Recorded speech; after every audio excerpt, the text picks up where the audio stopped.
За одоо манай энэ ч одоо их сайхан хамгийн сайхан ургамалтай их сайхан газар байсан. Одоо ойрын хэдэн жилд одоо ингээд үлдийн хулган орж ирж идээд ингээд ургамал бас жаахан муудаад байна.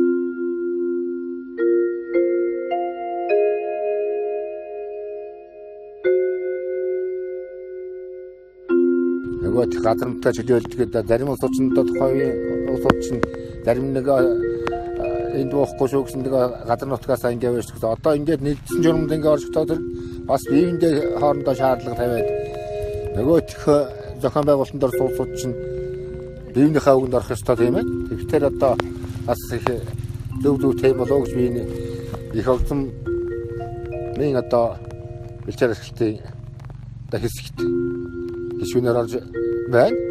Тэгээ одоо энэс хойш бүх юм сайхан байх байхаа гэж найдаж байна. Ер нь бол бид нар энэ аймгийн бэлчээр ашиглалтын холбооноос Өсгөл аймагт Шавцаар хөгжлийн нагаалт төсөл маань 5 сумд хэрэгжиж байгаа. Алаг эрдэнэ, Аргуулаг, Улаавал, Инжлэс, Шинээр, Цэцэрлэг, Цагаан ус сумд хэрэгжиж байна.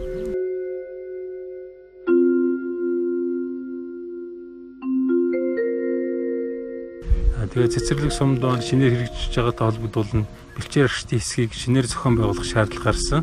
Тэгээд энэ шинээр зохион байгуулахын тулд малчтын байгууллага гэж ойлгож болно. Малчтын байгууллагыг бид нар доороос нь ингээд одоо малчтынхаа саналыг аваад анхан шатандаа энэ малчтын бэлчээр ашиглалтын хэсгийг хэрхэн зохион байгуулдгийг, ахлагчаа хэрхэн сонгодгийг, дөрмөө хэрхэн батлахыг, бэлчээр ашиглалтын хэсэг маань ер нь цаашдаа ямар үйл ажиллагаа зохион байгуулдаг болохыг, бэлчээртэй холбоотой асуудлаа сум орон нутгийнхтай хэрхэн хамтар зохион байгуулахыг, тэгээ газар зохион байгуулалтын төлөвлөгөөнд тэр бэлчээр ашиглалтын төлөвлөгөөг хэрхэн оруулахын, бэлчээр ашиглалтынхаа хурлыг хэдийн хугацаанд хамтарч хийдэг байхын, дундын сангаа хэрхэн зохион байгуулах вэ гэх зэрэг өөрсдийнхөө энэ тулгымцсан асуудлууд, мөн нэн шаардлагатай асуудлуудыг хамтарч хийлээ.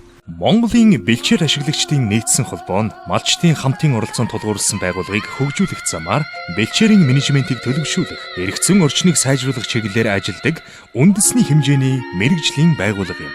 Малчтыг дундын бэлчээрийн ашиглаж ирсэн уламжлалт хэлбэрээр зохион байгуулалтанд оруулах нь бэлчээрийн мал аж ахуйн үйлдвэрлэл, эдийн засгийн хөгжилд томоохон үүрэг гүйцэтгэдгээс гадна бэлчээрийг улирлын хуваарьтай ашиглах, даац ачааллыг тохируулах, уул уурхайн үйл ажиллагаанаас бэлчээрийг хамгаалах, бэлчээр ашиглаж ирсэн уламжлалт эрхээ баталгаажуулах, малчид орон нутгийн хүлээх хариуцлагыг нэмэгдүүлэх зэрэг үр дүнтэй. Энэ төслийг бас зохион байгуулалт цаанаасаа ийм ажил явуулж ирсэн энэ бэлчээр ашиглалтын холбооны хамт олон та бүхэндээ бас баярлалаа. Ингээд үйл ажиллагаа маань их сайн одоо явагдаад малчин ард түмэнд нь энэ одоо юу үр ашигтай одоо сайн хүртээсэй гэж одоо би одоо бодож байна.